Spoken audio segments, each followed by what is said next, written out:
And we are live here Oh, what the heck? on a Friday See, night.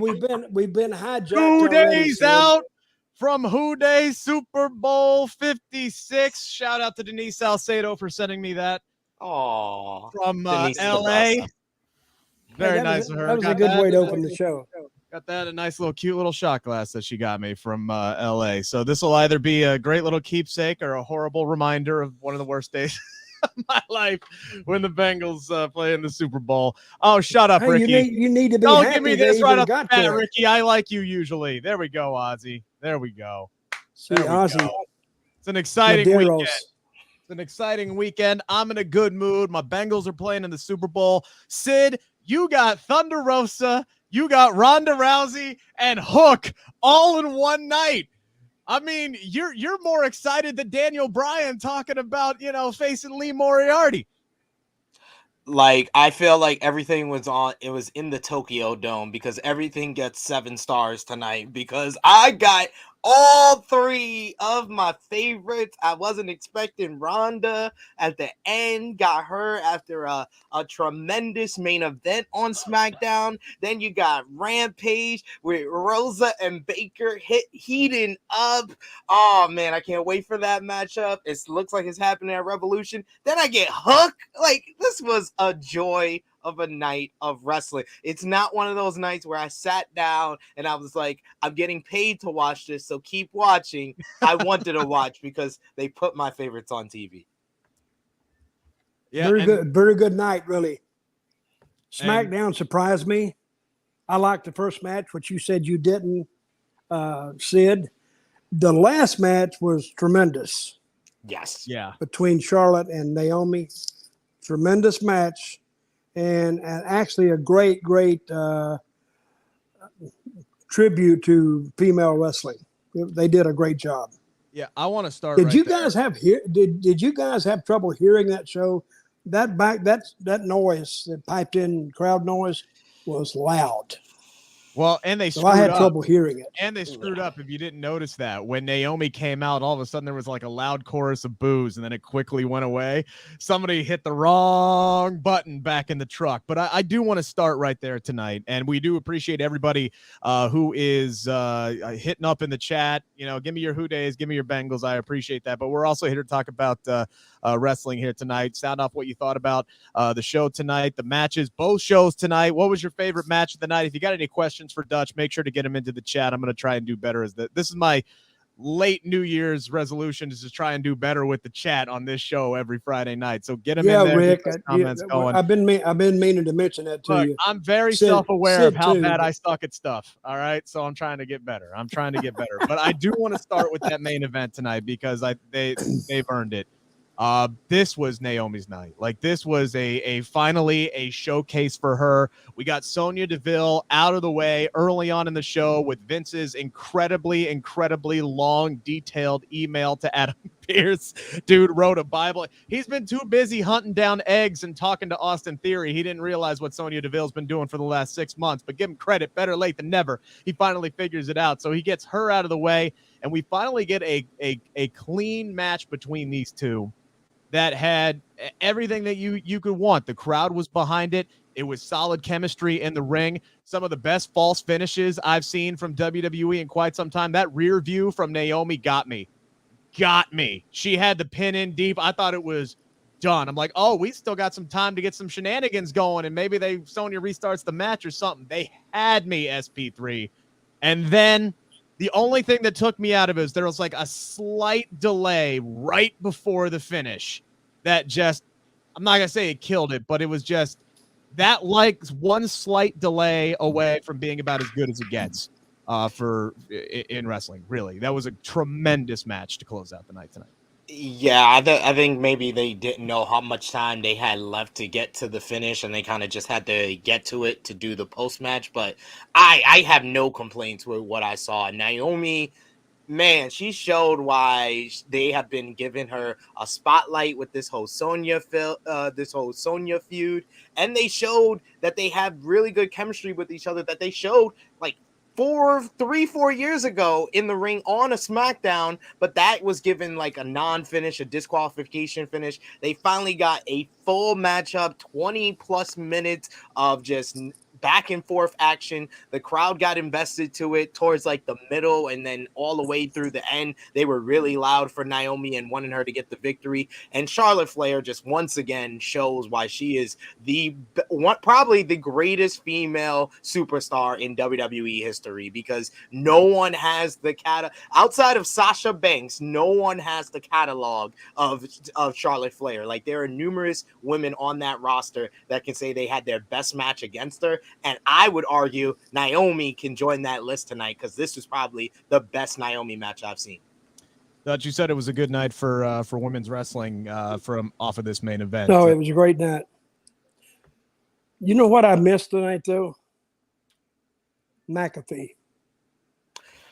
A lot of people said that. 100%. I don't much like Corey Graves anyway, but I actually missed McAfee tonight, because he has kind of settled into that show, and he's a good partner to Cole. And I think him and Graves, I don't think they mesh. I don't think they never have. But I did miss him tonight. As far as the Charlotte Flair and the Naomi match, great match. Nothing wrong with that match. And how long did they go? About 20 minutes or so. I'll get you a time. That was good. Good match. Because I think the bell finally rang around 35 after, and then we had about 4 minutes or so, to close the show with Ronda coming down and Sonya getting involved and everything. So I think it was about 21 minutes, somewhere in that range. It went about, what does it say here? 20. No, that's the wrong one. Sorry. 20. No, actually, just 1949. So just under. Okay, close enough. 20 Right minutes. 20. Yeah, that's good. For 20 minutes for them to hold the crowd. Yeah, it was very good.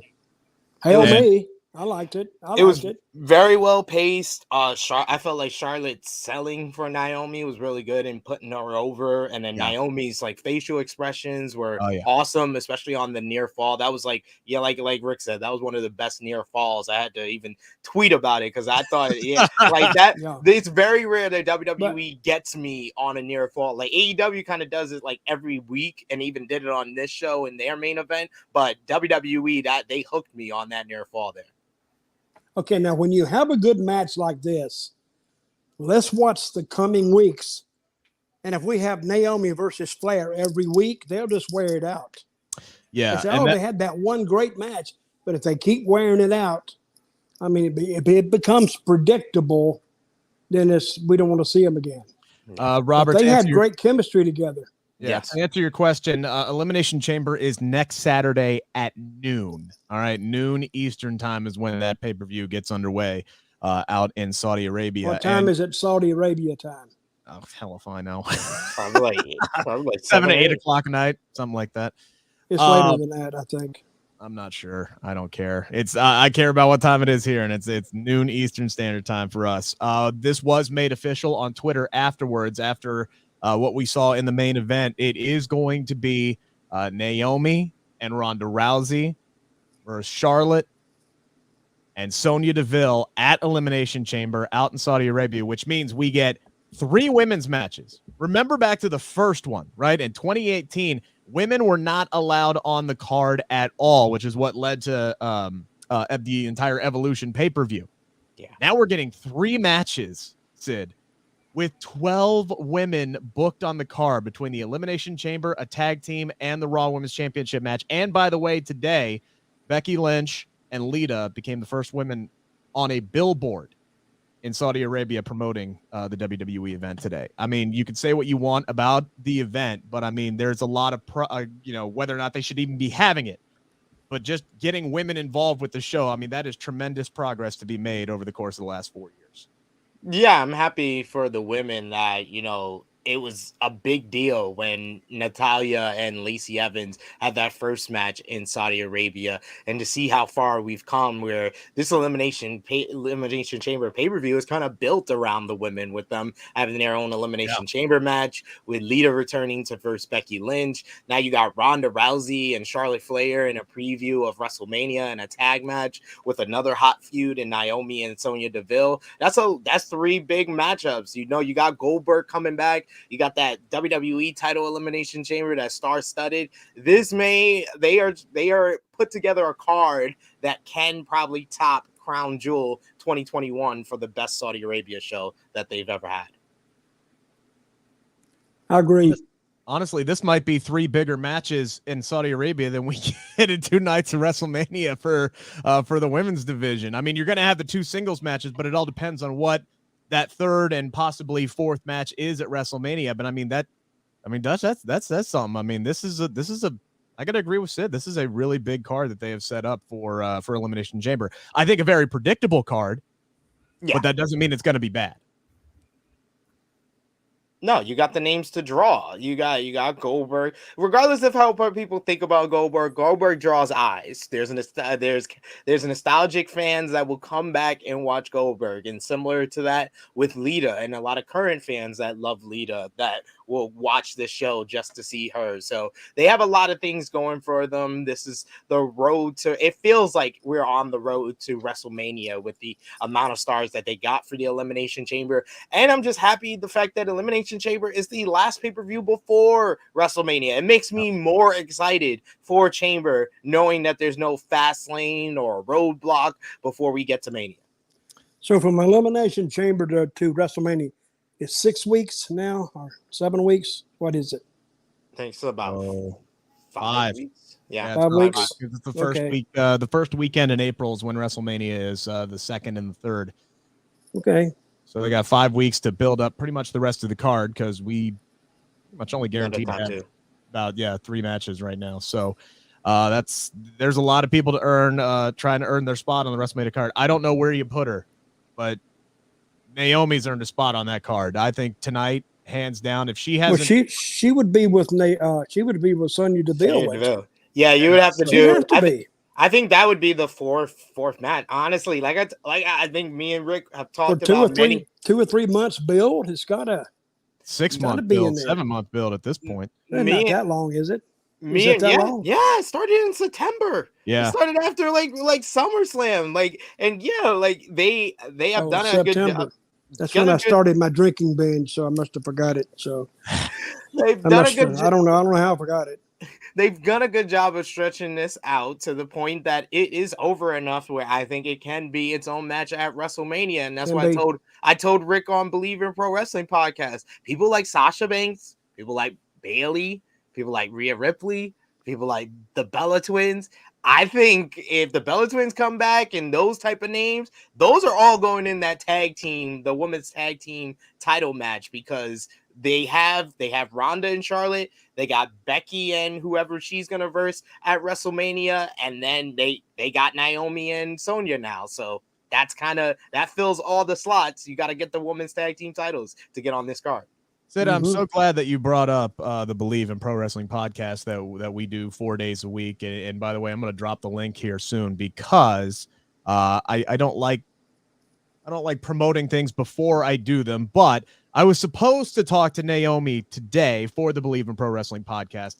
Got delayed due to travel issues, so I'm hoping that I will get to talk to her early next week. But what I can tell you is I'll be chatting with Santos Escobar on Monday, right ahead of NXT Vengeance Day. So I'm going to drop that link in there. Make sure to subscribe, which, by the way, if you subscribe and you follow Sid and myself on Twitter, you will have a chance to win up to $100 to AEW Shop. $100.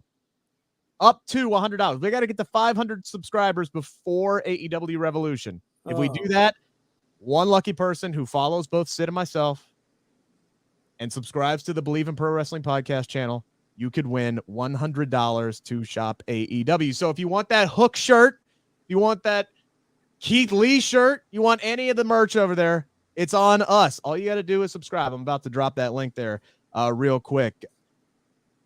Where was Sasha Banks tonight? Does anybody else think it's really weird that they bring her back one day before Royal Rumble? What did happen to her? For 6 minutes, roughly, and then she's been gone now 2 weeks. What happened, Sid? You're the gossip wrangler here. What happened? Sasha was injured. She was out for a few weeks. She made a return for the Royal Rumble, but it seems like they don't have a direction for her currently, and that's why she has been off of TV. If she was on TV, she would probably be involved with the Natalyas and Aaliyahs. She'd probably be less focused than she is now. Yeah, that's because they go everywhere. Yeah, and especially they don't really need her right now, though. No. The women's bench is much stronger than the men's bench. Yeah. When you say? Yeah, I totally agree with that. And it's the fact that, like I said to Rick, like, I think that Sasha is going to be paired up with Bayley in some capacity at WrestleMania. So it doesn't make sense to put her on TV week after week if she's going to be placed with someone who's out right now. You wait until Bayley's ready to come back, and then you bring Sasha in and you set up whatever match you want to do with them at WrestleMania. Brian says Sasha Banks is in the UK at Wembley Stadium. I know they had the Street Doing Profits. They had a WWE show. Yeah, okay. so they had a show. So she probably was part of that. So, okay, that makes sense then. I just think it's really weird. The booking seems to be weird, with her coming back right before the Rumble and then being in it for 6 minutes and then you're off the show for 2 Rick, weeks. let me ask you something. Yes. You too, Sid. If the WWE is in Europe or in UK, what group is going? SmackDown or Raw? It's a combination because I know Bianca Belair was there. I know the Street Profits were there. It was weird. There was only a handful of people that were there for whatever this was that they were doing over there. I'm not sure. So it wasn't a show. It was some kind of promotional event. I know all the UK guys were going gaga about it. I'm not sure what it was, to be completely honest. But the Louis Dangors, like a house show. Yeah, it's like a house show basically. Yeah, all the at UK. Wembley Stadium. Or is it the arena at Wembley Stadium? I don't know. I think it's like Wembley Arena or something like that. That's what it's called. And to answer one of those questions in the chat, Ozzy, I'm not in love with Thunder Rosa's bikini shots. I got a wife at home that I'm very happy with. Thunder Rosa is a wrestling god. That's we're going to get that picture if it hair lips every son of a gun in Texas. We're going to get that shot. I liked it the first time I saw it, but after 100 times, I'm kind of getting a little. Well, I just keep. If you want me to delete it out of there, Dutch, I can delete it out of the system. No, I got another photo I could drop in there. I like it. I like to look at somebody who looks good. Thunder Rosa makes Sid look good. Dutch, you talked about the women's bench. We did have another women's match tonight. We got the dungeon match between Aaliyah and Natalya. Now, Natalya wins this matchup, even though Aaliyah gets into the ropes, because I guess that's part of the rules. But it does appear at least that whatever was going on between Aaliyah and Natalya is over, and we might actually see Xia Li in a damn match on SmackDown. So at least they seem to be setting something up there. Okay, this is a general observation.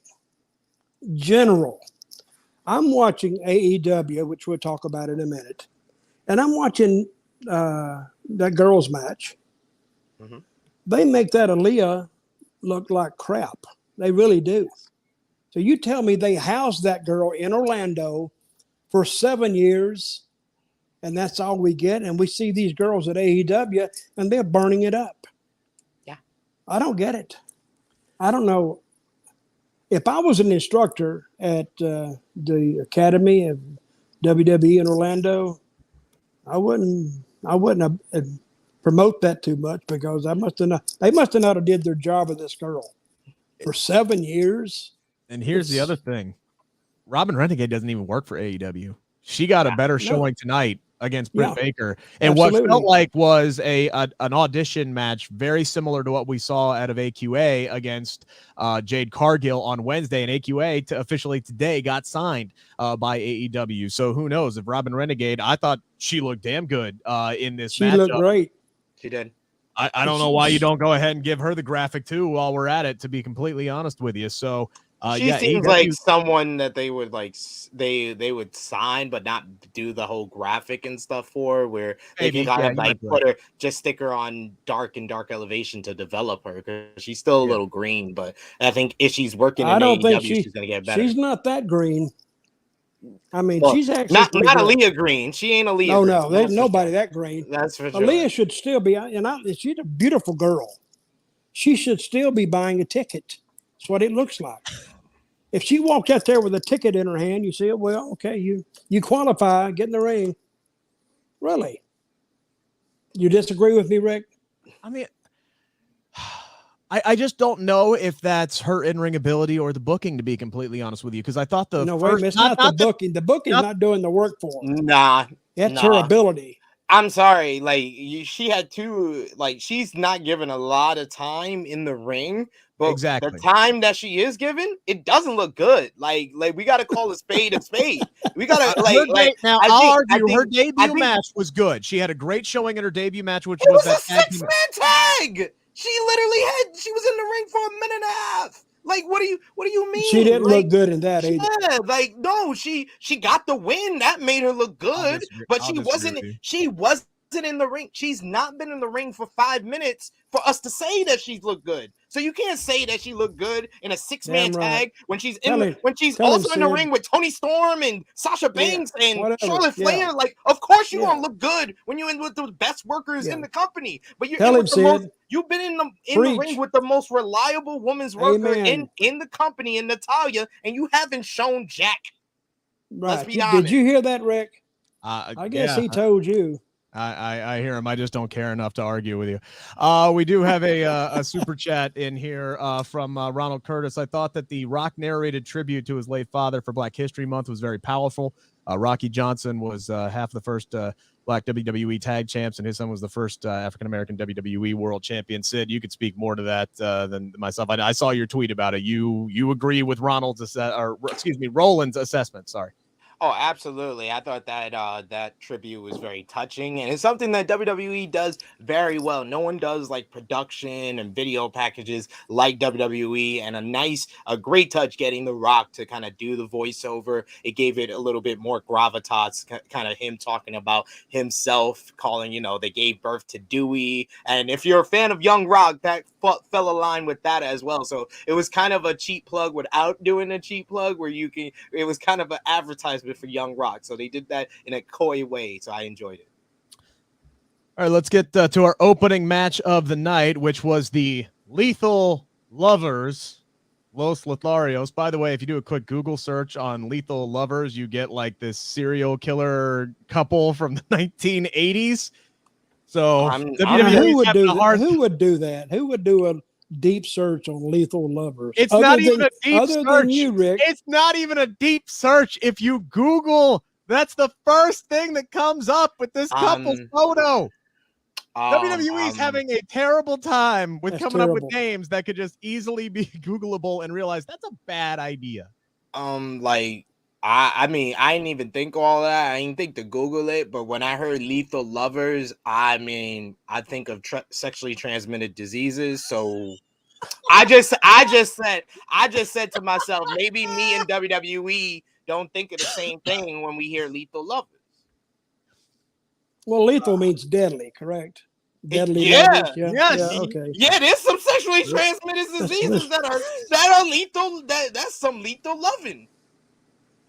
Are you speaking from experience? No, because I used protection with any woman I was with up until my wife, because that was the woman. Well, I'm glad to hear that. I'm glad to hear that about your sexual proclivities here.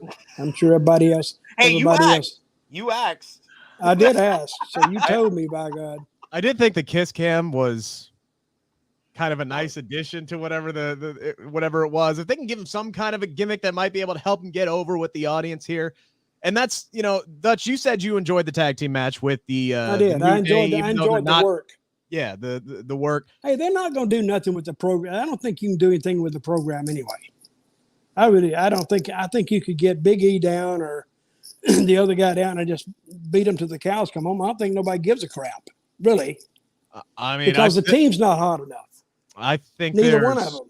I think there is a lot of people who care about Big E's booking over the last month. A lot of people who are really they won't care if those two guys that would hurt Big E other than help the two Lumber Boys. In my eyes. So what are you like continuing on? No, if say they just beat the hell out of Big E, I think it would actually hurt Big E more than it would help the team of the Lumber Boys. Oh yeah, Kofi taking the pin tonight helped ease the blunt of this. And to a certain point, Sid, I understand giving Los Lotharios the win tonight because, you know, these are two really talented guys that they're trying to get on television more and try to get them over with the crowd in some way, shape, or form. I think what they're trying to get them is a condom commercial for next week. I would hope with that damn nickname. See? But I just thought of that. But Sid, they're never going to go anywhere if they don't win occasionally.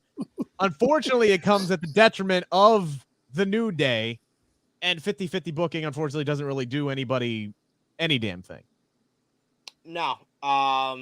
That's why, like, as soon as this match was kind of announced, I was kind of out of it, to be honest. Like, it was a good matchup. What I saw was good action, and these are four great performers in my opinion. But when you literally gave me the match last week, and the match last week was better, and then you just 50-50 booked it by having Los Lotharios win this week, I wasn't as invested as I was last week. Last week, this was a very good matchup that I had no complaints about other than Big E's booking.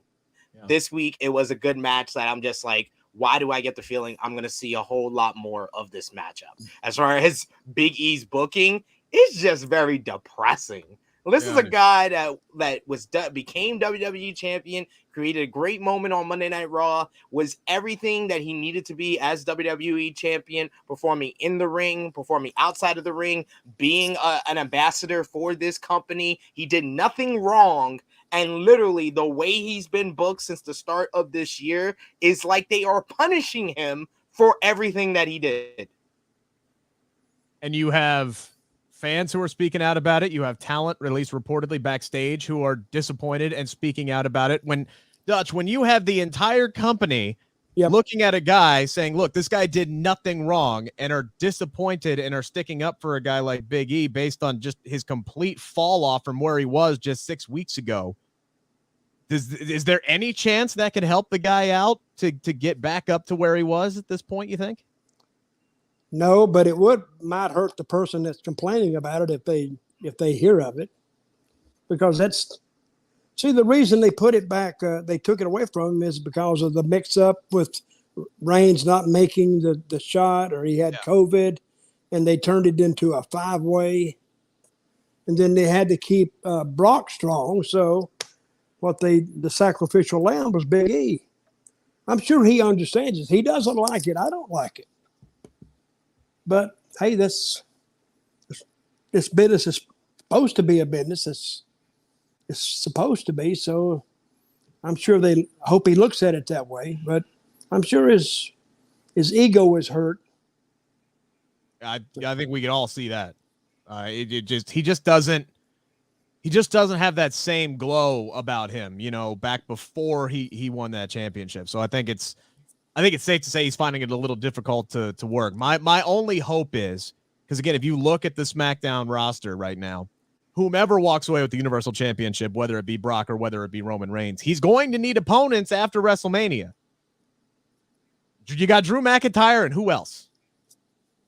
It wouldn't be hard to heat Big E right back up after that. I mean, they don't have a whole lot of options. Got him. Got Corbin. Yeah, Corbin. That's who I was thinking. That's who I was thinking. I was like, that's the next person that they pushing right now.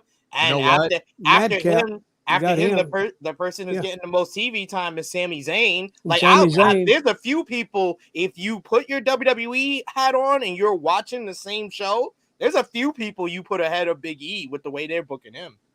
They did start booking Happy Corbin as undefeated tonight. That's the start. Boy. That is the start. I think, somebody wrote me and said, they're going to start doing it just to spite you, Rick, because they've heard some of your comments about him, and they said we'll really get him pissed off. That's what they said. I don't know if that's true or not. I think they're just throwing him a bone because the Bengals beat the Chiefs in the AFC Championship game. So I think they're just trying to make Happy a little bit more happy. You know what I'm saying? I think that's what it is. Chris, I agree with you. I'd love it if LA Knight came up to the main roster. I think he would be a great addition to SmackDown. But again, I get concerned based off of recent history when they bring up NXT people up to the main roster. So I think that's a call of death. Yeah, it's like a death. It's like a death knell. It seems like, hey, good news, you're going to Raw. Oh no, I'm fired. That's the first thing they say, I'm sure. It seems like most of these guys are choosing to just leave the damn company before getting called up to the main roster. It's like AEW is using the Performance Center better than WWE. Like they got everybody in AEW now. They're ex-WWE guys, half of them. Anybody who and I said this on the Believe in Pro Wrestling podcast, anybody who watched Dynamite on Wednesday cannot say that WWE doesn't build stars. Right now, they're just building them for the competition. They get Keith Lee. They have him tailor made. They start changing him up, and they're like, okay, well, this ain't working. See you later. And now he's a big ass star for AEW. Bringing up Keith Lee. Did you see the show Wednesday? Mm-hmm. Yes. You watch it? How did Keith Lee look? He Fantastic. Looked amazing. I read differing reports, but they said what did you hear? Well, and they said he looked overweight and out of shape. That's what they said. He was 20 pounds over, like 28 pounds over what he was in WWE, and he was noticeably bigger. The funniest comment that I heard, this is not something I agree with. I'm literally just repeating what one of my friends told me, is a podcaster who said he was basking in the buffets for the past 90 days. He could be. Okay, so who was he? Who was he matched up with? Who was the guy? Isaiah Cassidy, who should be considered the MVP of the show. Didn't he give him the big bill out of the corner? He gave him he calls it the Uncle Phil bill. Yeah. Uncle Phil. He got DJ Jazzy Jeffed. Okay, how did he give him the bill? This is something they teach in the Performance Center. That is the wrong way to do it.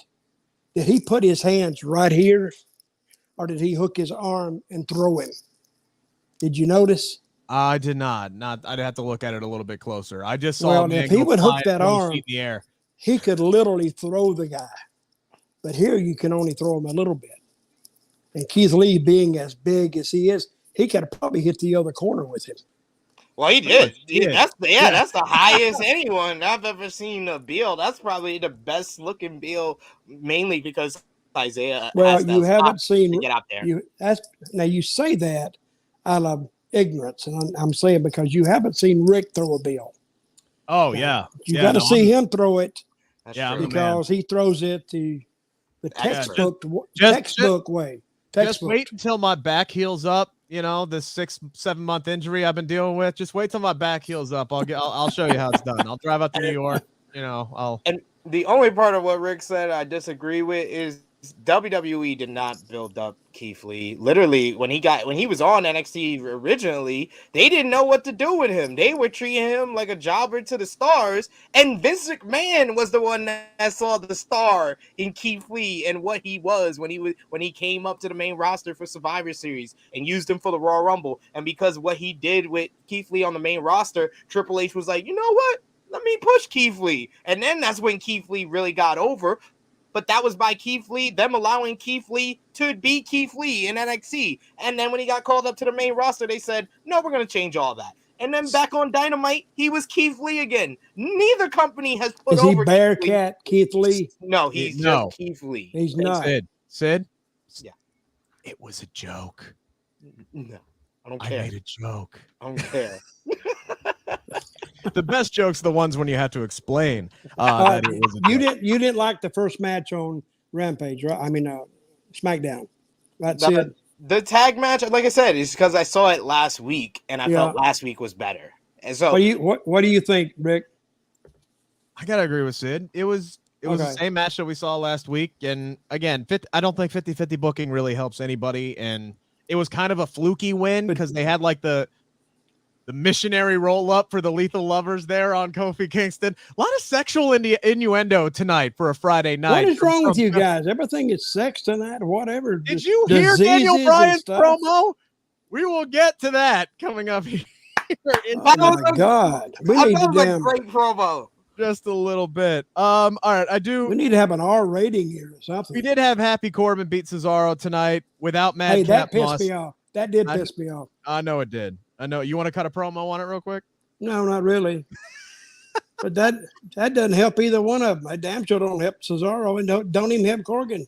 It helps Corbin. It helps Corbin because he gets to now be still undefeated Happy Corbin. And I think we're putting the pieces together here. They're building him up for something. For what? I don't know if he's the next Intercontinental Champion or not. I don't know if Sami Zayn wins next week or tonight because they're taping the show. They seem more, wanting to continue whatever he's doing with Johnny Knoxville. Didn't the movie come out already? Why is Johnny Knoxville still on my screen in WWE? It's doing good. Because they're going to do Sami Zayn versus Johnny Knoxville at WrestleMania. And yeah, that's what they're going to do. And they're going to put that in the next movie. There you go. No, they will. And they're going to do some crazy ass spots. They're finally going to release Sammy's documentary? No, they're not going to do that. But they are going to. I think they will go to WrestleMania, and it will be Knoxville and Sami, and they'll do some crazy stunt or whatever. And if I had to guess, Johnny Knoxville will cost Sami Zayn the Intercontinental Championship against Shinsuke Nakamura, and that will probably set up the WrestleMania match. I don't know what the Intercontinental title. Okay, explain to me in that in-ring tonight that Corbin had. He touched the mic, and what did he do? It shocked him. Oh, yeah, that was the Boogs. Yeah, Boogs during the In Zayn segment. Yeah, so Boogs grabbed the microphone and it shocked him and electrocuted him. It looked more like an electrocution. And then, that allowed Sami to hit the Haluva kick on Shinsuke Nakamura. Yeah. I don't get it. I don't get it. That was fine, but yeah. There's no interest in a feud between Shinsuke Nakamura and Sami Zayn. They have actively made us not want to see a match that was like the match of the year 5 years ago. With any hope, the payoff is going to be that we get a 30-minute match next week, but we know it's probably ending in bullshit. But if Dutch ain't gonna rant or cut a promo on this, I will. Cesaro a year ago was hotter than he's ever been in this company. He's the hottest he's been since he was with Dutch in the Real Americans last year. And what did they do with that? We got one Roman Reigns main event, and then they put him right back to where he was. And now he's even lower than what he was before that. It's astonishing. It's amazing to me. I thought when they gave him this push last year, I was like, oh, this is great, because I was starting to think they were just making Cesaro a career tag team specialist. He's better off doing that than what he's doing now. Yep. I mean, that guy, they've killed him more times. He's a man. He didn't have another life. They've killed him 9 times already. And he's just there. Great guy, too. And what an athlete. And they just use him to put guys over. He lost in 4 minutes, Dutch. 4 minutes. 350. Terrible. And he could have had a good match with Corbin. I think he needs to get one of those lifters to Vince. Make him a believer again, or half the creative team. So I don't know. I don't know where they get it from Vince. Vince said, but if Vince doesn't see something in somebody, why do you keep them around for 10 years? I literally. You're a nice guy. You need people. You need people to lose to Happy Corbin. Apparently, that's why you keep. Well, he's undefeated. You know. He is undefeated. I just thought I'd tell you that. So, we all know SmackDown's being taped tonight, and I did just get a look at a spoiler. Do we want to take a vote on whether or not we should talk about the spoiler of what just happened? Well, hell yeah, let's spoil it. Yeah, why not? Because I don't have to. So I might want to miss it next week. Yeah, myself. exactly. Well, everything I just said about Johnny Knoxville costing Sami Zayn the Intercontinental Championship. They had a match. Right. You can throw that out the window. Sami Zayn won the Intercontinental Championship tonight. So it's going to be Sami Zayn versus Johnny Knoxville for the Intercontinental title at WrestleMania. Hey, Johnny Knoxville had on a shirt tonight that said WWE Champion. He was also wearing a United States title belt, which I'm jealous. I wish I had that kind of money to get that bad boy. Oh, my gosh. So let me get this straight now.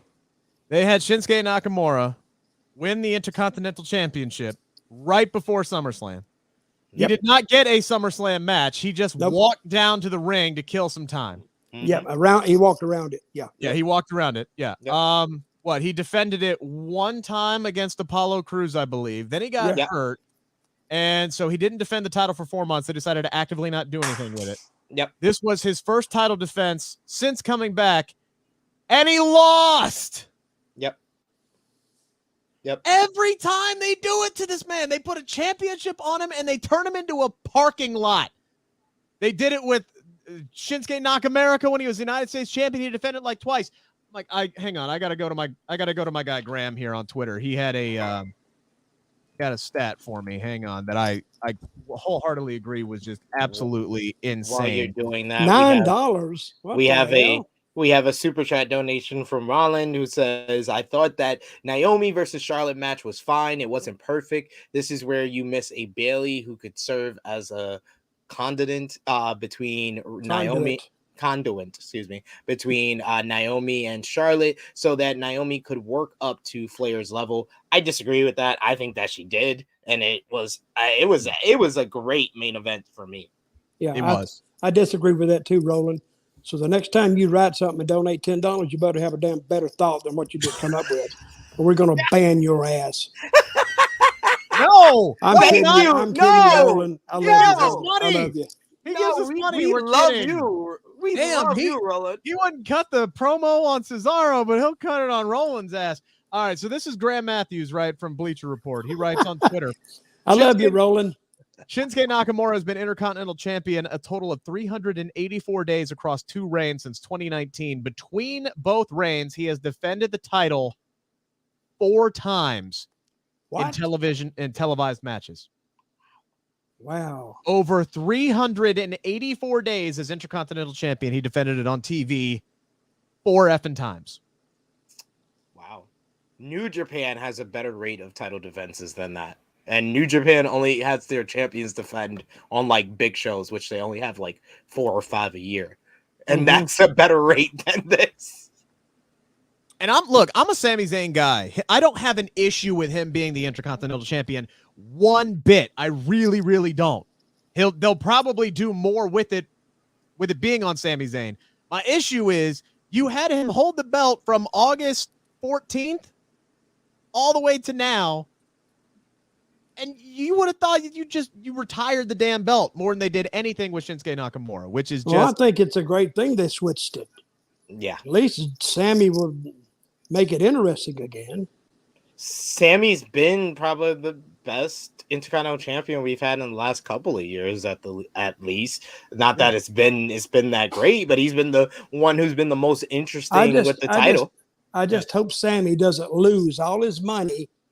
And they repo his car, and then they got to come back, and he's wearing just pieces of clothing he picks up off the street. I heard of an angle like that one time, didn't you, Rick? Yeah, I think so. Yeah. Josh says, so much for the old days of having to defend the title in 30 days or surrender it. Yeah, I agree with you. That's the problem. If WWE cared about the Intercontinental Championship, they would have taken it off of Shinsuke Nakamura when he couldn't compete for 3 to 4 months. Yep. And they would have put it on somebody else. I call it working under Memphis rules. You just make it up as you go. Whatever's there, just use it. I mean, he did feud with Happy Corbin and Madcap Moss. Oh, yeah, I forgot that. He was way too busy with that. Yeah. And, the craziest part for me is that Shinsuke Nakamura is literally the greatest IWGP Intercontinental Champion of all time. So there was New Japan fans that were so happy when he won the WWE Intercontinental title and was like, oh, he can match what he did in Japan. Nope. WWE never gives him a chance. Nope. I wonder why they do that. I was about to ask they you. do that? Yeah, you worked there. Yeah, you No, know. well, hell, it was the same thing. I didn't have an answer then. You think I have an answer now? And I hadn't been there in 3 or 4 years. Every time they give Nakamura an accolade, it's meaningless. He wins the Royal Rumble. He gets this dream match with AJ Styles. And it leads to literally a feud built around low blows for the entire summer, and he never gets the damn title. He's won 3 singles championships outside of NXT and never gets to defend the damn titles. It's mind-boggling what they're doing with him. All they did with this Intercontinental Championship reign more than anything was build up Rick Boogs so he could get electrocuted tonight on SmackDown. They did that. Before we move on that to was Rampage, too good for him. before we move on to They should have Rampage, shot him too, by the way. So he'd missed TV a couple of weeks. Damn. God, Jesus, that's even harsher than Hey, if you're going to do something, make an impact. You know what I mean? that's even harsher than Chris Statlander saying, "I see why nobody adopted Layla Hirsch." Yo, I was was like, wow, that was one of the most savage lines I've heard in wrestling in quite some time. I was like, wait, Came from the baby face. I was like, yeah, I was like, baby face. I was like, Now, damn. Okay, who was she talking about? That Hirsch girl? Yes. Yeah, Layla. Who was the Russian? They did the back and forth promo where she's talking about, yeah, you know, I had to work hard, and you know, my parents gave me up, and I had to find like new parents, and that like, you're so whiny. If you acted like this, no wonder your parents gave you away. What? But I kind of like that line myself. I did too. No, I mean, it's just savage, is what it is. Yeah, but I did like the line. It's wrestling. I gotta agree with you're my boy Blue here. WWE is the McDonald's of wrestling. They keep making money hands over fist despite having a subpar product.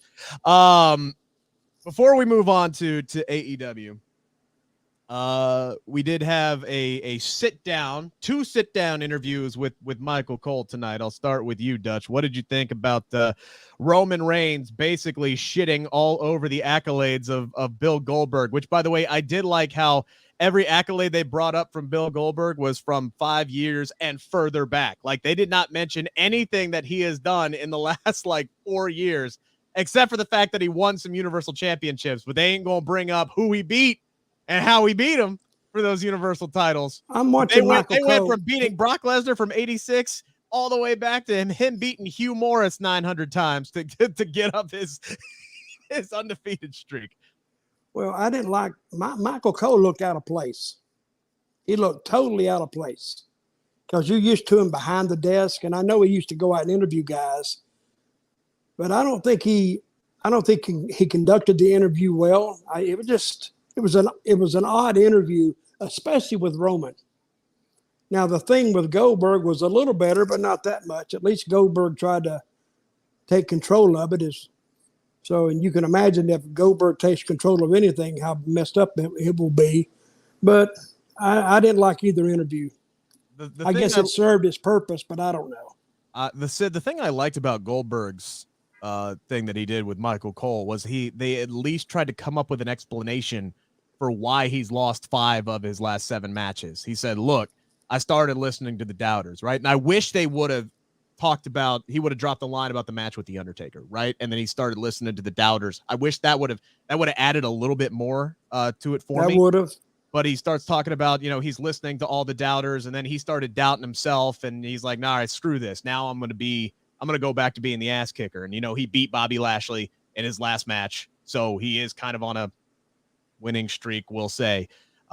But I also did like Roman Reigns saying, look, I'm going to Goldberg, and I'm going to beat his ass in 90 seconds and call it a day. So at least they try to explain why Goldberg has sucked for the last 3 years.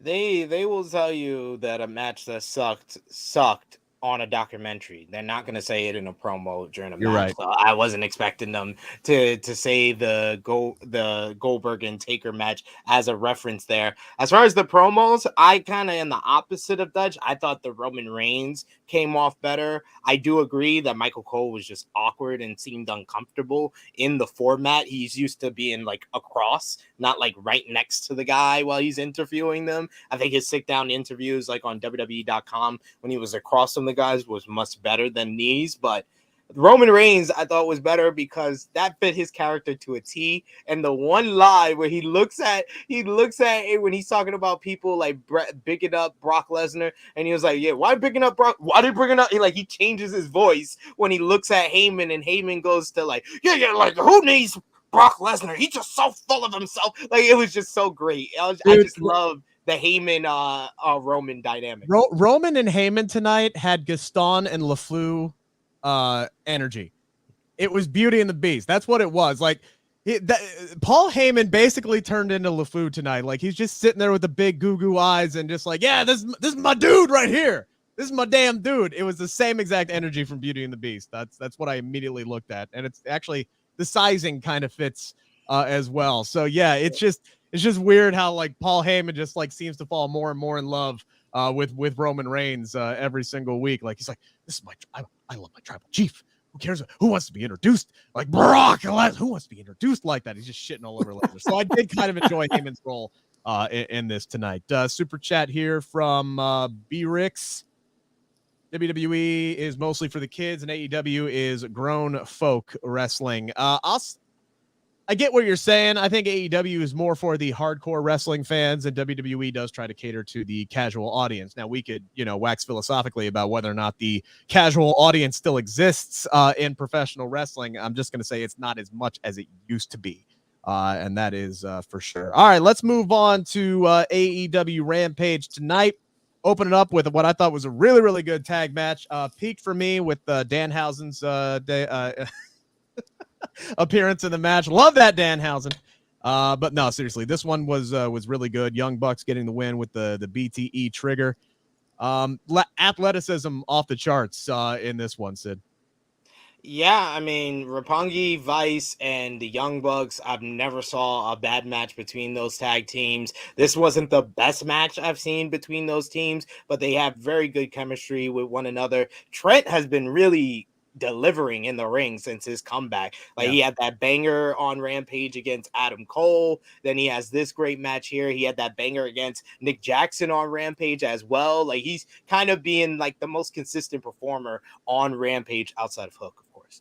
But yeah, this was a really good opener and kind of completed like a very good combination from the final match of SmackDown to this first match on Rampage. I thought it was great back-to-back matches. What did you think, Dutch? About what? What are we talking about? The opener for Rampage. Oh, yeah, it was good. It was really. Those guys took some. It was Bump City. Yeah.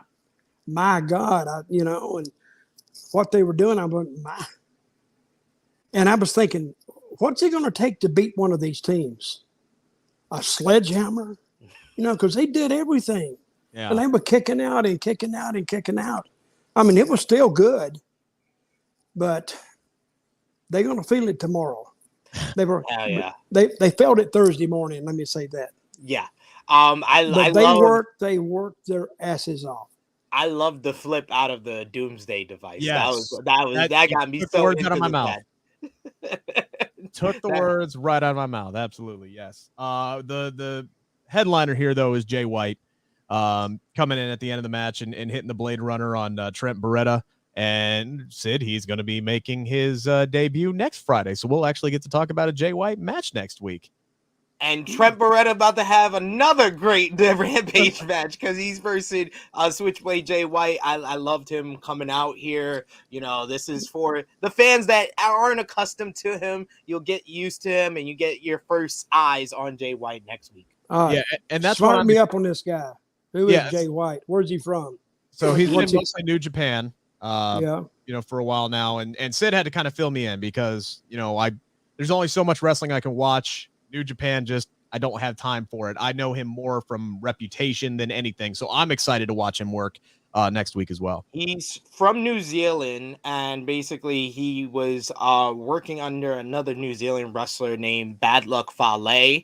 And Bad Luck Fale is very good friends with a wrestler you might know named Finn Balor. and they were original members of the Bullet Club. And Finn Balor was the guy that kind of brought Jay White into New Japan, and he's one of the like few non-Japanese Gaijin graduates of New Japan's dojo. So he was there. Then he went to America. He was in ROH for a while on excursion. Then he came back to New Japan, and he became the Switchblade Jay White. He originally was invited into the Bullet Club by Kenny Omega, but he turned on Omega, laid him out, and beat him for the IWGP US Championship. And that was the only match he's had with Omega, so he's undefeated against him. And that started basically the start of Omega and the rest of the Elite being thrown out of the Bullet Club, and Jay White became the leader of the Bullet Club. So this is why it's an issue that Adam Cole is the one that invited Jay White into AEW when he's associated with the Young Bucks and Kenny Omega. So it's a very long-term story that they're paying off from New Japan now in AEW. Well, Sid, let this be the last time you show up and you don't have anybody's background straightened out. If you can't remember it and give it to us straight up without the guy's a freaking encyclopedia, isn't he? Like, no, Jesus. he is. He really is. I can't remember what I ate for breakfast. No, I can't either. Ozzy with the good reminder here. AEW starts at 7 p.m. next Friday. Yes, Thank God. And we start at 10. Yes. Yes. All right. We can start at 10:05. Make this Tony, my good friend Tony Khan. Can we make this change permanent, please? I don't care about the West Coast. You could tape delay the West Coast for Rampage and still run it at 7 o'clock after SmackDown's over. You're fine. Just going to warn you, I'll probably be watching the Slam Dunk Contest as we're reviewing the shows next week. I'm just you what will do not. from the start. Sweet Jesus. All right, Turncoat. Let me sum up this Daniel Bryan promo the best way that I can. He basically called CM Punk a one-night stand, and he wants what's inside Lee Moriarty. Yeah.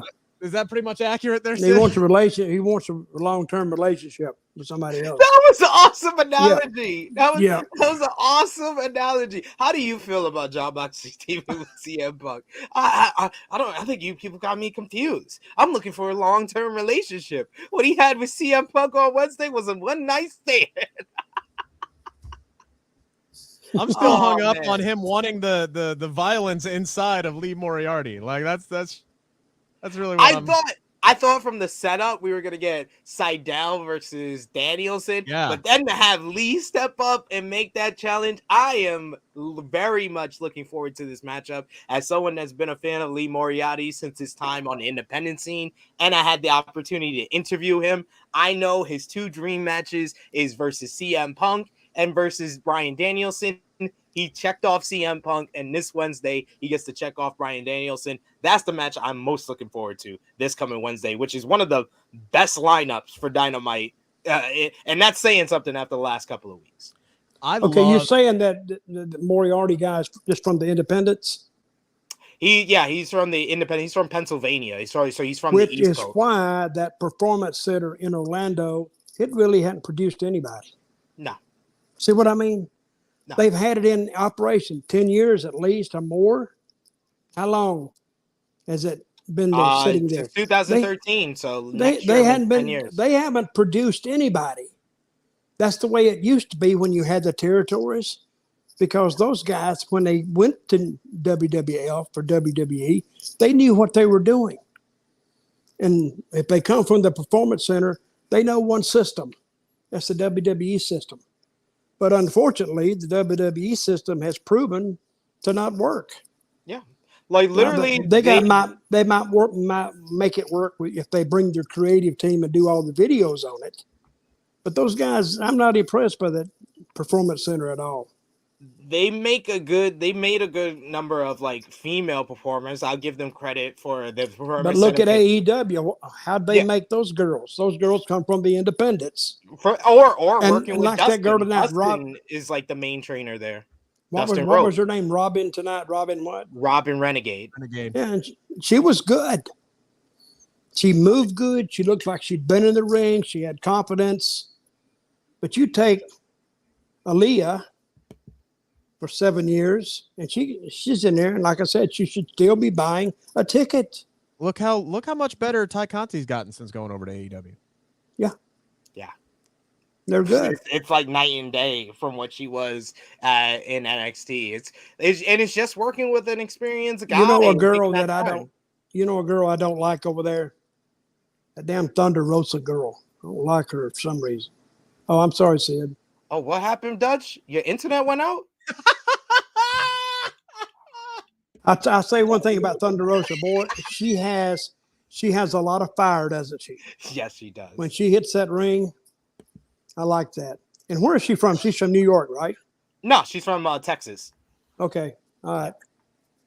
Well, she's originally from Mexico, but she lives in Texas now. Okay. Yeah. All right. Yes. What do you want to talk about now? Well, we can go ahead and go right into your favorite wrestler, Thunder Rosa, there, Dutch, because we talked earlier about how Robin Renegade had a really good showing in this. Obviously, seemed to be a debut kind of a match for her. They're really looking at her. They wanted to give her some offense. Okay, how did she lose that match? She tapped out, right?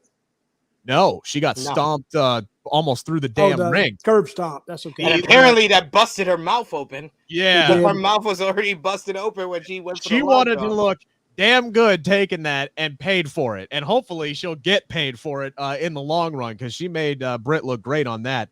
But the lockjaw came after the match was over, which is what led to Thunder Rosa coming down, and then we get Jamie Hayter, then we get Mercedes Martinez, and then we start getting like Britt Baker's group starting get a little tension going there. They are dropping all of the little Easter eggs. Sid, you can really see this story playing out. Right. Absolutely. Like the whole thing, Britt's whole entourage and the kind of like the cloud of around her that protects her is already got cracks in it. Thunder Rosa versus Mercedes Martinez, no disqualification on Dynamite is going to be tremendous in my opinion. And I think that's going to be the big win that catapults Thunder Rosa to getting a shot at Revolution, because it seems like they aren't really building anyone else to versus Britt Baker. So this is the match to go to. And I think that they don't have to do a lot because people want to see this match very badly. And Steven, you're right. I think we are going to get a Hayter face turn, but I think it's going to be after Britt loses the title. I think her losing the title is when this whole group really breaks down. Right, and then you basically they have a lot of ways to go. They got a lot of ways to go out of that little combination they got going now. They can go either way with it, and that's where you want it to. That's what a creative team needs, ways to go. Right, and that's the thing is like you already know the direction for Britt Baker after she loses the championship. Can you say that for anybody in WWE? Like if Becky Lynch loses the title at WrestleMania, right? Where the hell she go from there? There's no like clear-cut path for her to go forward. You know where Thunder Rosa is going. You know where Britt Baker is going to be going after that. They have done a really good job of creating a layered story, like you said, Dutch, that creates options. They always seem to do that. Like, look at Kenny Omega. Kenny Omega loses the world title, and he's out for the next couple of months. Everybody knows what he's going to be doing when he comes back. It's something with Adam Cole and what Adam Cole has been doing all these weeks since he's left. So they already set that up, and we don't know when Kenny's coming back, but we know that's what he's going to do. And then they're already starting the story for Britt after she loses the title. They do that very well of foreshadowing what these champions are going to be doing or who's next in line. They do that very well. Did you see that last message, Rick? I did. Frantic World. Who is Robin's sister? I believe it's Chantel Renegade, the Renegade sister. Renegade Chantel twins. Renegade. Yeah, they're twins. They're twins, and she had an interesting tweet where I think she meant to put, watch my sister kick ass on Rampage tonight, and I think she misspelled it and put lick ass. And Tony Khan. Oh my God! Tony Khan that's a great tweet, though. Tony Khan and CM Punk retweeted it. It was like, this is the best way to hype Rampage I ever seen. No kidding. That explains Aubrey Edwards' tweet when she said Robin Renegades was licking all sorts of ass tonight. That explained that so much. Oh God! Look, wrestling's better when it's fun, man, and they do know how to make shit fun. All right, Sid, talk about your boy Hook. Did you see him? Did you see him, ladies and gentlemen? The best thing in wrestling. oh my God, just the way he comes out, his swagger, the way he stepped out of the way of the cross body. He didn't even do the They Joe. made Blake Lee look like a joke in this damn match. He got distracted. It didn't matter. Like, he literally, all Blake Lee did in this match was deliver an elbow to Hook. Hook utterly dominated. And it wasn't a very good one. And he looked smooth as hell doing it. I love Hook. This was another victory, another win. I love it. Look, Dutch, everything they're doing with this kid is perfect. Like, everything they're doing is working. He's over with the crowd. Hell, he was over before he even made his first entrance for his first match. Okay, the first time I saw him, he was managing somebody. Yeah. Right? Who was that? Powerhouse Hobbs. That's right. That's right. But they're just doing the right stuff with him, and the crowd they're right there. Because they want to be there because they like this kid. He's got a different look, a different attitude. They know he knows what he's doing. He's got a lot of great moves in the ring. Yep. I don't know what he'll be like when it comes where he's got to sell a little bit. But he's not to that point yet. He don't need to sell right now. And everything that that is the type of guy that the crowd loves. When you have a heel do something to him, that's when the fans respond because they care about Hook. You could beat some guys up from 8 o'clock in the morning to 4 o'clock in the afternoon. Nobody gives a crap. But you touch Hook, and you got him. You're 100% right, Dutch, because what they're doing right now is they're building him like Goldberg. But the one thing that stopped Goldberg and his rise and being the megastar that he was, that kind of stopped him, is when he had to start selling. Because he couldn't get sympathy as a babyface because he's this big dude. He doesn't look like he's selling very well, but Hook is so small that he will. This is the thing that is the advantage. They're building him like a Goldberg that will actually get sympathy when he eventually sells. And that's when you get angles that work. Because when you do something to somebody, the fans actually give a crap about. Yeah. That's what makes them mad. So, Dutch, the question for you. Everything they're doing with him is working 100%. Mm-hmm. How long do they keep him on this trajectory of he's going to be working Rampage, he's going to get a glorified squash match, he's going to look cool as shit doing it? When do they start to heat him up? He's had 5 matches so far. How long do you keep going doing exactly what you're doing right now with him? I wouldn't get off this path right now. I'd stay on this path another, say, a couple months. Then have somebody, one of those heels, start talking about him, and then eventually, and he can still win his match, and that heel hits, hey, why don't me and you go, whatever, and just throw something in his face or do something to him and beat the living crap out of him. Now that's when you run everybody in and you put him on the stretcher and you take him out. Because if you hurt somebody, you just say, well, he's hurt. We'll be back in a minute. Then you come back, the ring is cleared. You come back, they're still standing over him with some white guys like medics, and they load him up and they taking him out. And then you'd actually take him to a hospital. I'd wait a little longer after COVID till it calms down a little bit. And then you put him out for a couple of weeks. That's what I would do with him. I think. And you could really heat a heel up with that too. Yeah, you could. And I think the thing that really and works MJF would be perfect for it. Because he's the no good SOB that would do something like that. And they're both from Long Island. Well, would you do that with MJF, who's a guy who's? I said no, but he probably don't need it. That's what I'm saying. Would you do that with somebody like MJF, or you could make somebody? And you just can't do it with just any regular heel. He's got to be a special type heel. And I mean, you'd have to this requires some thinking. You'd have to sit down and see. I don't even know their roster that well to even comment on it. But the way they built him is textbook. That's the way you do it. But you don't actually crack the egg before it's hatched. You plant the seed and let it grow. and John then Castro use your says Cody. and you got to use your imagination to when it's time to go ahead and pick it off the vine. You know, Aleister Black might not be a bad option for that. But Aleister Black, when they come back, is almost too big a heel for this kid. You need a heel who's trying to get there, who's like not on main event level, but close. I like Because Joseph. I think if you hit would heat him up, but I don't think the people will actually buy at this point. The kid, even with all the fire he's got and all the support, pinning the black guy. I just don't see that.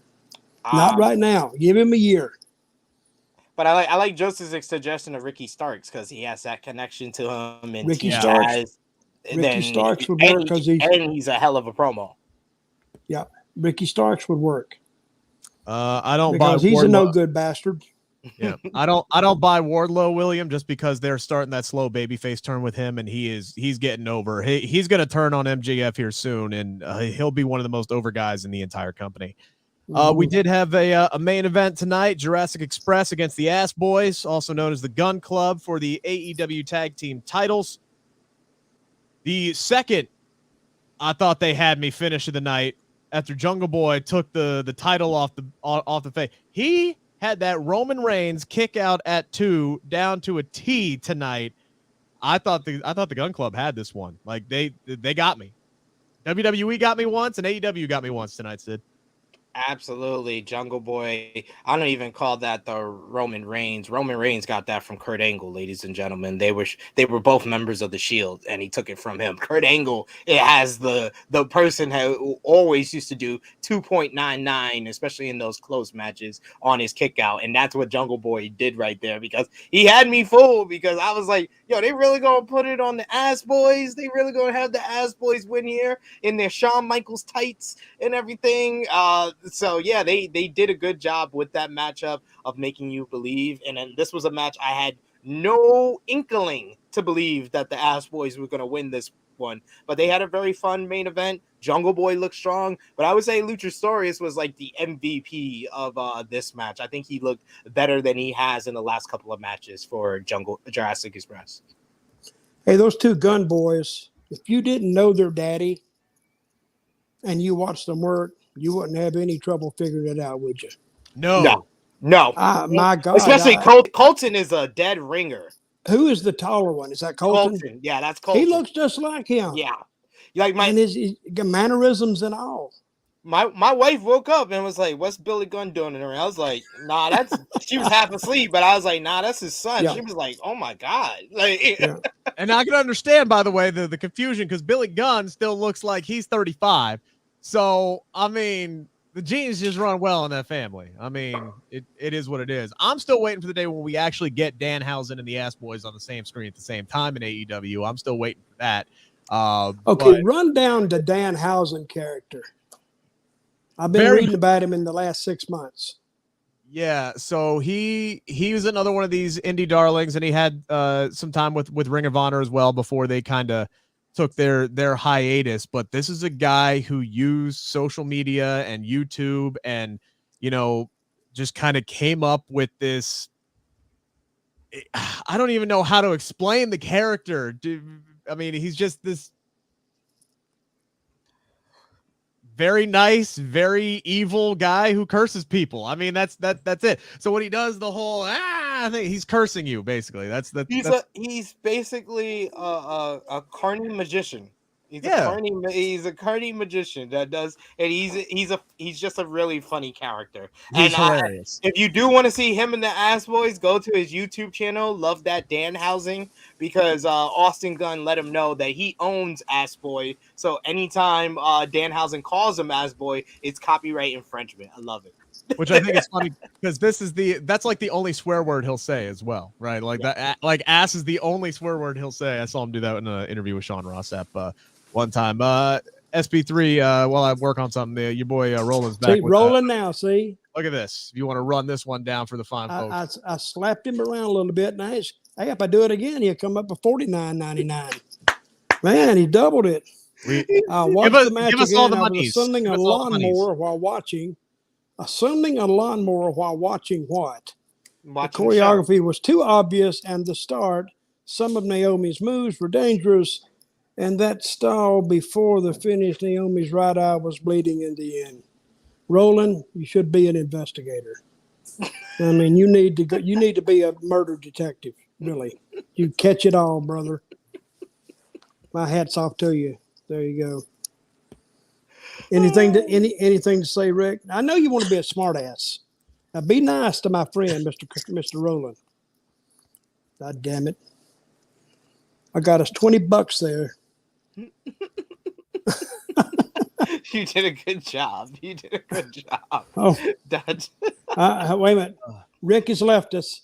I'm He's sorry. back. No, I still got that COVID cough, and I'm out of man. drink, and oh my god, if I laugh, it's just too much at this point. All right, Sid, you got a very big day tomorrow. Very big show tomorrow. Why don't you run it down for the fine folks? Check out True Heel Heat YouTube channel. We go live tomorrow, 11:05 a.m. Eastern Time with True Heel Heat 162 with special guest. He's the huge special guest because this man believes in pro wrestling and he is a Cincinnati Bengals fan. Yes, I am talking about the one, the only Rick Ucchino will be on True Hill Heat 162. And if you love our trivia rivalry here on Sportskeeda Wrestling, we're going to have an unsanctioned first ever trivia battle, Valentine's Day themed. So it's going to be about all wrestling couples, weddings, love triangles. It's going to be a bunch of fun. Thank you, Blue. Who is Lana and Liv Morgan? Wait, sorry, we haven't started yet. Sorry. Lethal Lovers. Who are the Lethal Lovers? Give me the Lethal Lovers and whoever that was on the kiss cam. This is the bull crap that goes on in a wrestler's car between the cities. It's just back and forth, and you need to shut up or whatever, and you know. But nobody gets mad, and everybody has a good time, and it's educational, by the way. So, on my part, it is because I don't know none of this stuff. These two guys know. Hell, they educate me. I'm sitting here like, yeah, I've been around it. Who's that guy? What's his name? What did he do? All right, Dutch, what you got going on? Well, hey, if anybody wants to get in contact with me, I don't know why anybody want to talk to me anyway, but dirty Dutch Mantell at gmail.com. And I'm starting a story time that I'm going to take to YouTube, and I'm going to tell 3 or 4 minute stories on YouTube, and just to see who likes that stuff. So if you like it, you like it. If you don't, then don't tune in, I guess. What else can I say? What do you got going on? Hey, Rick, I'm gonna warn everybody now. If we show up next Friday night, I guess at what time we showing up next? 10:05. 10:05 early start time. Did you? Is that official or what? Or you just that made is that official? Crap up? That is officially official because Rampage is starts not. At 7 next week. You just made Rampage the crap is up. at 7. I'm gonna tell Reju you said that. Tell him because it's factual. That you said it was going to be that way. He's the boss, and you're not. Love that Dutch house. So if we show up next Friday night, whenever we show up, and Rick's not here, he's in the hospital because he's probably done something to him. He's tried to hurt himself or something because the Bengals lost, and if the Bengals lost, he'll be in a bad mood anyway. Here's the thing. All right, they're not going to lose though. I'm gonna have alcohol poisoning one way or the other. So it's just it's either gonna be happy drinking or sad drinking. That's what's gonna be going down Sunday night. Okay, I'm reading about President Biden. Did you read about this? He's going to give away free to all the crackheads in the country the smoking pipe. Have you read that? No. That's true. To all the crackheads, they get a free pipe. So they won't smoke dirty pipes, I guess. You got diabetics that can't get insulin, but he's going to give free pipes away to the crackheads. My God, they don't want you smoking cigarettes, but here, we're going to give you a pipe, smoke damn crack. Crazy. Where did you read that? Drudge Report? I read it in the New York Times. I did, really. I don't. I'm going to send you the copy of it. I'll send you both a copy. All right. I look forward to reading that. So just to kind of give you guys a layout of what's going to be happening next week, since the Super Bowl is going to run late Sunday night, Sid. Wait a minute. This guy's calling me a liar. I think you've had 2 or 3 people call you. Oh, hey, John, I don't know where you are, but if I found you, I'd slap the hell out of you right now. Hey, Justin. Hey, Austin. You're on my list, too. I'm going to slap. I want y'all just to line up. I'm going to slap the taste out of all of your mouths.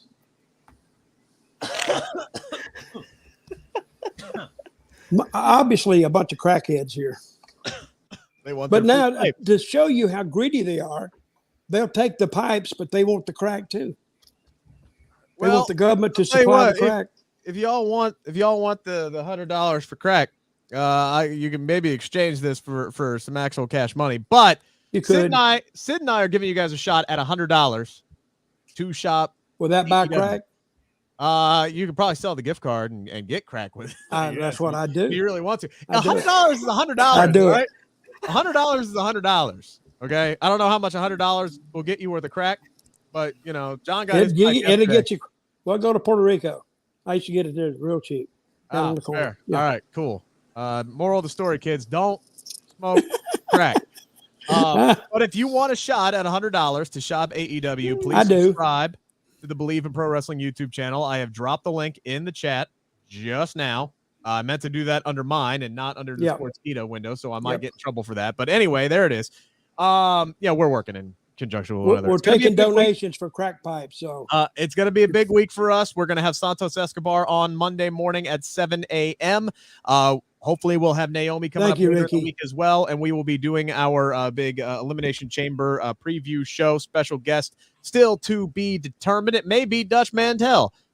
We just don't know. I couldn't win that because first thing they'd say, rigged. Y'all set it up. So, but I still take my $100. I don't care what they say. Well, if you subscribed, I'd give you a tenner. If you just subscribe to the channel, I'll give you $10. Just because it's you. If I just subscribe to the channel, I'm gonna do it right now.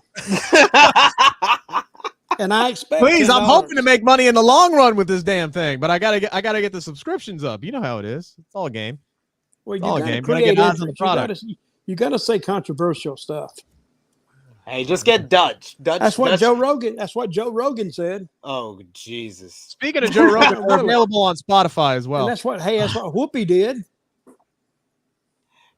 That was man. By the way, did anybody watch the NFL Honor Show? Hell no. I don't watch anything pro ball. I hate it. That was the best joke of the night. What was that? They brought out this odds maker, right? And they asked him what the odds were that Aaron Rodgers was where Aaron Rodgers will be playing next season. They said, the Packers are 2-1 odds, Tampa Bay is 4-1, and Spotify is going off at 20-1 next year. He'd make more money at Spotify.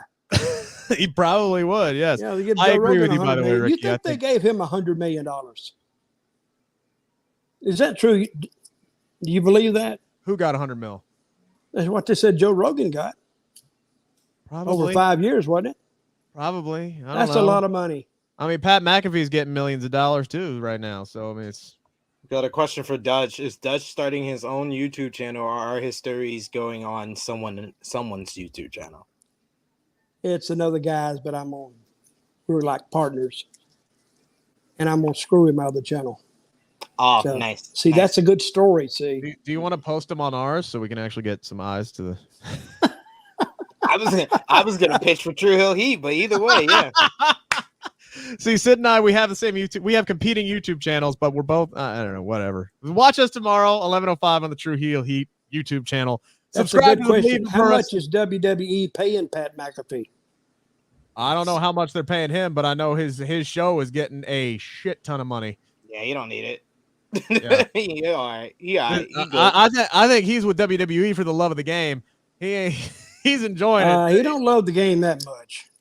He loves the game, but I mean, I guess it depends on how much Vince streams at him. But it helps his other endeavors. Oh, to get on that show. Hell yes, it does. Hell yes, it does. Are we done? Yeah, we're done. 11:05 Thank tomorrow. God. True Heel Heat, myself and Sid. I'm gonna cut a promo on the St. Louis or the Los Angeles or the Cleveland whatever damn city they're from. I'm gonna cut a promo on them and all 6 of their fans. And hopefully my Bengals win the Super Bowl Monday morning, 7 a.m. My conversation with Santos Escobar drops in the Believe in Pro Wrestling podcast YouTube channel. Please subscribe. We'd really appreciate you guys. You could possibly win $100 to AEW shop. Also, I'd be remiss if I didn't mention the fact that we got the big awards for Sportskeeda that are coming up. All the details are available on the Twitter page. They're available on our Facebook page. All-star panel, including Booker T, Renee Paquette, Dutch Mantell. Al Snow's going to be a part of that. Make sure you guys get in there and get all your votes in. Appreciate everybody who's saying go Bengals. Hopefully I'll be happy next week. Not happy Corbin. I'll either be happy Corbin or bum Corbin next week. We'll see which one I am next Friday when we're on. Again, 10:05. 10:05 next week. Thank you, God, Tony Khan, for putting that show on at 7:05. Have a great rest of your weekend, everybody. No,